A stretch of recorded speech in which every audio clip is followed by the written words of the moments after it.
پیارے پیارے عزیز دوستو، السلام علیکم ورحمۃ اللہ تعالی وبرکاتہ۔ محترم سامعین اکرام، آج کی اس ویڈیو کو آپ حضرات بالکل بھی نظر انداز نہ کرنا، کیونکہ آج کی اس ویڈیو میں ہم آپ کو ایک ایسا جلالی وظیفہ بتانے والے ہیں، ایک ایسا کراماتی وظیفہ بتانے والے ہیں جس کو کرنے سے انسان کی زندگی کی ہر پریشانی، مصیبت، تکلیف دور ہو جاتی ہے، بڑے سے بڑے مقصد پورے ہو جاتے ہیں، رکا ہوا کام چلنے لگتا ہے، کاروبار سے غربت، تنگ دستی، بے برکتی دور ہو جاتی ہے۔ پیارے عزیز دوستو، ایک ایسا کراماتی وظیفہ ہے، اگر آپ حضرات اپنے دشمنوں سے تنگ آ گئے، آپ کے دشمنوں نے آپ کی ناک میں دم کر رکھا ہے، آپ کے دشمنوں نے آپ کا جینا حرام کر رکھا ہے، آپ کے دشمن آپ کے کاروبار میں بندشیں لگاتے ہیں، آپ کو ذلیل و خوار کرنے کے لیے ہمیشہ کھڑے رہتے ہیں، آپ کو نقصان پہنچانا چاہتے ہیں، یا آپ کو یا آپ کے بچوں کو بیمار کرنے کے لیے تعویذ گھنٹے کرا دیتے ہیں، یا آپ کے گھر میں لڑائی جھگڑے کروا دیتے ہیں، آپ کو بے عزت کرنے کے لیے ہمیشہ تیار رہتے ہیں، تو پیارے عزیز دوستو، آپ حضرات نے کچھ نہیں کرنا ہے اپنے دشمنوں کی زبان بند کرنے کے لیے، انہیں ذلیل و خوار کرنے کے لیے صرف قرآن مقدس کی اس بابرکت سورت کو پڑھ لینا ہے۔ اگر پڑھنا نہیں آتا ہے تو صرف سن لیں۔ 26ویں پارے میں ایک سورت ہے جسے مراد سورہ محمد کے نام سے جانتے ہیں۔ اگر آپ کو پڑھنا نہیں آتا ہے تو اس سورت کو ایک مرتبہ سن لیں، پھر اس کے بعد میں دیکھیں گے کہ آپ کا دشمن ذلیل و خوار ہوتا ہوا نظر آئے گا، آپ کا دشمن ناک رگڑ رگڑ کے مر جائے گا، لیکن آپ کے اوپر کسی طرح کا کوئی جادو نہیں کروا سکے گا، آپ کو کسی طرح کی کوئی پریشانی نہیں پہنچا سکے گا، کسی طرح کی کوئی تکلیف نہیں دے سکے گا، نہ آپ کے کاروبار میں جادو کروائے گا، نہ آپ کے اوپر یا آپ کے بچوں کے اوپر جادو کروا سکے گا، اگر کروانا چاہے گا بھی تو الٹا اس کے اوپر اس جادو کا اثر ہو جائے گا، لیکن آپ کا کچھ نہیں بگاڑ سکے گا۔ پیارے عزیز دوستو، قرآن مقدس کی ایک بابرکت صورت ہے، اس کو اگر آپ حضرات سنیں گے تو اللہ رب العزت یقیناً آپ کو آپ کے مقصد میں کامیابی عطا فرمائے گا۔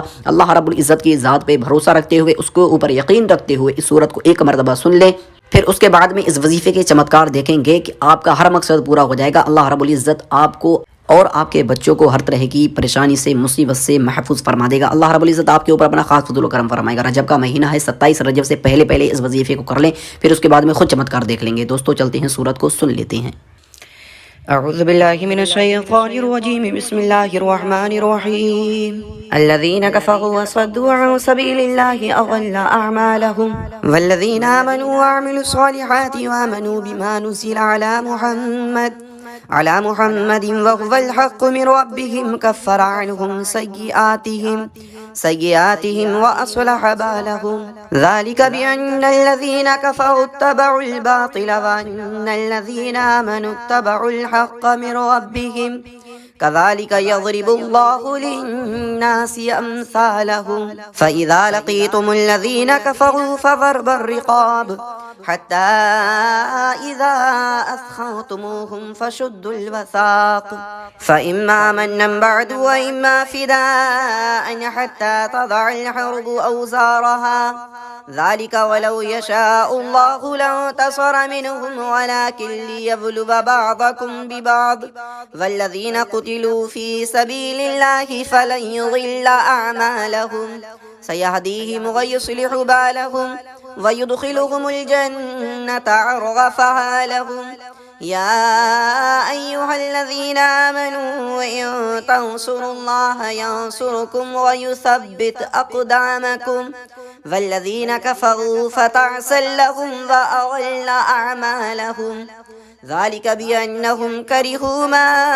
أنزل الله فأحبط أعمالهم أفلم يسيروا في الأرض فينظروا كيف كان عاقبة الذين من قبلهم دمر الله عليهم وللكافرين أمثالها ذلك بأن الله مولى الذين آمنوا وأن الكافرين لا مولى لهم إن الله يدخل الذين آمنوا وعملوا الصالحات جنات تجري من تحتها الأنهار والذين كفروا يتمتعون ويأكلون كما تأكل الأنعام والنار مثوى لهم وكأي من قرية هي أشد قوة من قريتك التي أخرجتك أهلكناهم فلا ناصر لهم أفمن كان على بينة من ربه كمن زين له سوء عمله واتبعوا أهواءهم مثل الجنة التي وعد المتقون فيها أنهار من ماء غير ياس وأنهار من لبن لم يتغير طعمه وأنهار من خمر لذة للشاربين وأنهار من عسل مصفى ولهم فيها من كل الثمرات ومغفرة من ربهم كمن هو خالد في النار وسقوا ماء حميما فقطع أمعاءهم ومنهم من يستمع إليك حتى إذا خرجوا من عندك قالوا للذين أوتوا العلم ماذا قال آنفا أولئك الذين طبع الله على قلوبهم واتبعوا أهواءهم والذين اهتدوا زادهم هدى وآتاهم تقواهم فهل ينظرون إلا الساعة أن تأتيهم بغتة فقد جاء أشراطها فأنى لهم إذا جاءتهم ذكراهم فاعلم أنه لا إله إلا الله واستغفر لذنبك وللمؤمنين والمؤمنات والله يعلم متقلبكم ومثواكم ويقول الذين آمنوا لولا نزلت سورة فإذا أنزلت سورة محكمة وذكر فيها القتال رأيت الذين في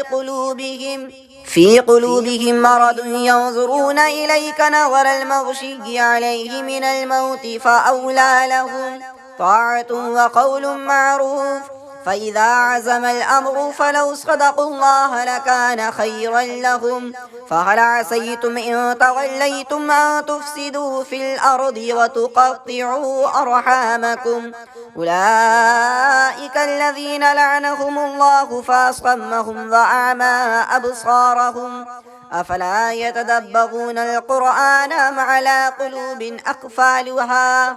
إن الذين ارتدوا على أدبارهم من بعد ما تبين لهم الهدى الشيطان سول لهم وأملى لهم ذلك بأنهم قالوا للذين كرهوا ما نزل الله سنطيعكم في بعض الأمر والله يعلم إسرارهم فكيف إذا توفتهم الملائكة يضربون وجوههم وأدبارهم ذلك بأنهم اتبعوا ما أسخط الله وكرهوا رضوانه فأحبط أعمالهم أم حسب الذين في قلوبهم مرض أن لن يخرج الله أضغانهم ولو نشاء لأريناكهم فلعرفتهم بسيماهم ولتعرفنهم في لحن القول والله يعلم أعمالكم ولنبلونكم حتى نعلم المجاهدين منكم والصابرين ونبلو أخباركم إن الذين كفروا واصطدوا عن سبيل الله وشاقوا الرسول من بعد ما تبين لهم الهدى لن يضروا الله شيئا وسيحبط أعمالهم يا أيها الذين آمنوا أطيعوا الله وأطيعوا الرسول ولا تبطلوا أعمالكم إن الذين كفروا واصطدوا عن سبيل الله ثم ماتوا وهم كفار فلن يغفر الله لهم فلا تهنوا وتدعوا إلى السلم وأنتم الأعلون والله معكم ولن يتركم أعمالكم إنما الحياة الدنيا لعب ولهو وإن تؤمنوا وتتقوا يؤتكم أجوركم ولا يسألكم أموالكم إن يسألكموها فيحفكم تبخلوا ويخرج أضغانكم ها أنتم هؤلاء تدعون لتنفقوا في سبيل الله فمنكم من يبخل ومن يبخل فإنما يبخل عن نفسه والله الغني وأنتم الفقراء وإن تتولوا يستبدل قوما غيركم ثم لا يكونوا أمثالكم صدق الله العلي العظيم.